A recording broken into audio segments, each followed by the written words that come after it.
దేవుడు మాకేం చేయలేదండి, దేవుని కార్యం మా జీవితంలో ఏం జరగడం లేదు అని అంటే ఒక్కొక్కసారి మనమే ఆటంకంగా నిలబడతాం.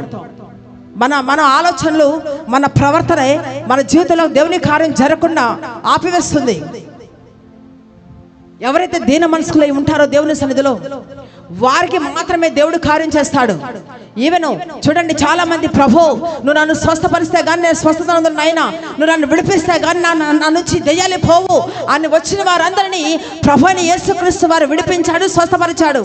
అదే ఈయన ఏం చేస్తాడో చూద్దాం, ఏమైనా చేస్తే పట్టుకుందాం అని నమ్మకంగా యేసు ప్రభుని వెంబడించిన పరిసయ్యులు వాళ్ళ ఇంట్లో రోగాలున్నా దయ్యాలున్నా ఏమి వారు ఒక స్వస్థత కానీ ఒక అద్భుతాలు కూడా పొందుకోలేకపోయారు.